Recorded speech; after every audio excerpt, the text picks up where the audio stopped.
Today I want to talk about Instagram and the world of rare books. Now, before I get into that, I do have to make a plug for my colleague's film, D.W. Young's The Booksellers. It is a new documentary that really gives insight into the wonderful world of rare and antiquarian books, and it's opening March 6 at theaters in New York, as well as other places nationwide and even internationally. So go check out the website, which I'll put on the screen here, as well as below. If it's a year from now when you're watching this on YouTube, you may want to stream it. If it's 20 years from now, you may be wondering, what's a book? I know that's not true. Hopefully that's not true. Go and see the film. So, moving on from the big screen to the little screen, Instagram. So Instagram is a wonderful community for the rare book world. I'm going to put on some of my favorite accounts here. My own account is listed, not because it's my favorite account, just so you can see my account if you like. But you learn tremendous things from the incredible number of posts, whether it's about new bindings, editions, printers, or other little magical things about rare and interesting books. I'm always learning something new. One of the great things about Instagram is the number of curators, collectors, other booksellers, enthusiasts that are on Instagram looking at these images. So it is really a wonderful way to engage, if you're in business at least, with potential clients. Because the business of rare books is really about building relationships. Now, I don't post a picture and say, this is for sale. Or something to that effect, not so directly. It's more indirect, at least the way I do it. And you really want to post interesting things about your taste or things you learn or find out about a book through your research. And hopefully a curator or a collector spots that and engages with you. It's happened many times, and I've met some new collectors on there. So that is a wonderful community there, like I said. Besides that, it really forces me as a bookseller to sometimes look at books in a new way, because I have to zoom in the camera to make those little posts. So I'm oftentimes noticing tiny details about a book that I would not necessarily have noticed before just doing regular cataloging. So one of those things I wanted to talk about today, Instagrammable moments, so to speak, are what I call headpieces. Just as an example.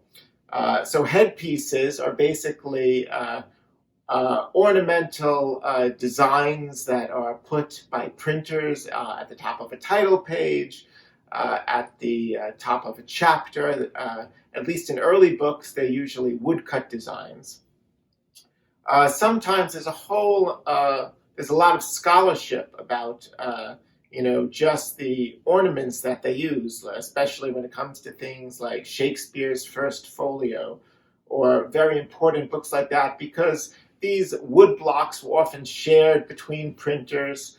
And if you're studying printing history of the period and you see a particular headpiece in one book and it's been reused in a completely separate book, you're able to deduce perhaps a connection between those two printers, for example. And they certainly do that when they study Shakespeare, the folio, the early quartos, and they want to learn how these important books were produced. So I wanted to talk about some interesting headpieces that I found in a few books recently, for perhaps to put on Instagram. The first book is called A Vindication of the Christian's Messiah. This was an anti-Jewish messianic book written in 1653. I didn't necessarily want to talk about the content of the book, however, but what is particularly interesting about this book is that it was printed by Gertrude Dawson. She was one of the most important women printers of the 17th century, and there is a lot of interest in women printers in the trade. She inherited the types from her husband in the 1640s, as many times widows did in England during that period. And she cut some new type, but she also made her own headpiece ornaments on occasion. And this is one of them right here. And if you zoom in, or if I stick that in a snapshot on Instagram, what I love about this particular one is that it has a tiny little bat. I don't think I've ever, or at least not in my memory, seen a bat in a printer's ornament. So a wonderful decorative flourish there, and a woman printer of the 17th century. So snap a picture on Instagram just for that. Number 2, I have here a 1741 collection of voyages of Daniel Cox. This was really the first English exploration of the Mississippi Valley. And he wrote the book and he made a map because he wanted to impress upon the English the importance of the region and to make them jealous of the French occupation of Mississippi, Louisiana, Alabama, and Florida. So if you wanted to immediately impress the English, you could do that in the text, of course, but that takes time to read, or you could do that in an absolutely charming woodcut ornament that begins the title page here, and it shows a very idyllic plantation or idyllic setting in America, so they could see how lovely it is with a little guy climbing up a ladder to pick fruits. And so much energy and time was invested in this particular woodcut. It's actually one of the more unusual examples of a woodcut header where it's actually been signed by the artist with the initials. Normally they're completely anonymous, but here they've put the initials FR. So someone put a lot of energy and love into that woodcut, and has a very particular purpose to express how important the area was. So book number 3 here, we have a copy of The Art of Surveying by Vincent Wing. It was printed in 1666 in Ludgate Hill. 1666 is a famous year because of the Great Fire of London. So many books that were printed prior to the fire have become very rare.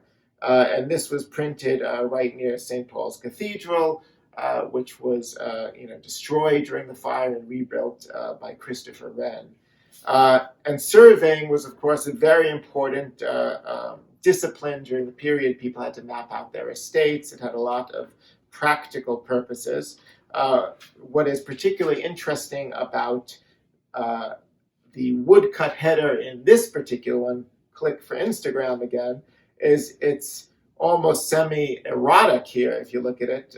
And what is interesting, it's a little surprising perhaps in the period to see naked women in a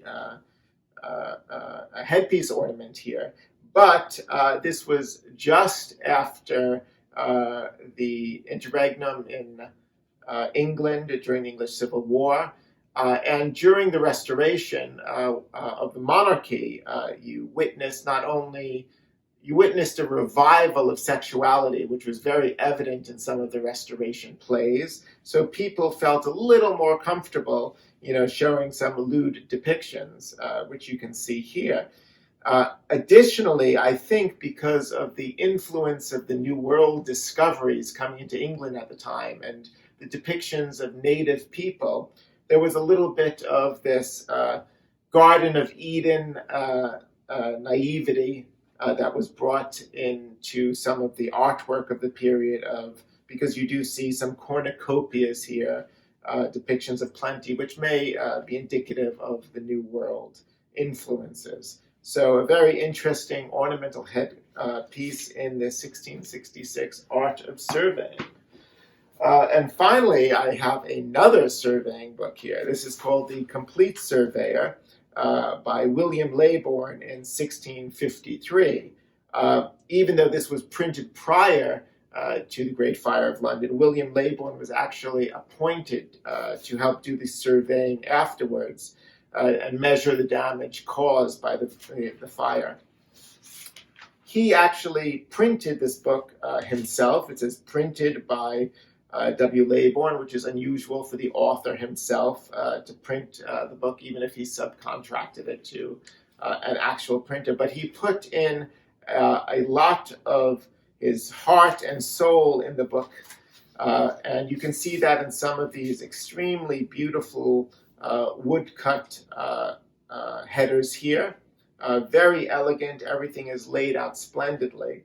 But for an Instagrammable moment, which is what I'm always looking for, this is another very unusual one where we see, again, perhaps with the Native American influence or how they imagined the indigenous peoples of the New World, we see a woman in headdress here, and she has two zoomorphic, strange animals with extremely long tongues about to lick her.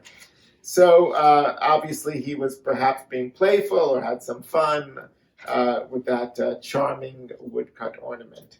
So those are woodcut ornaments that perhaps I would not have paid as much attention to had it not been for Instagram, where my mind is now focused again, looking on all of the tiny details. So I do hope you'll subscribe, check out some videos in the future, and do check out the Instagram community.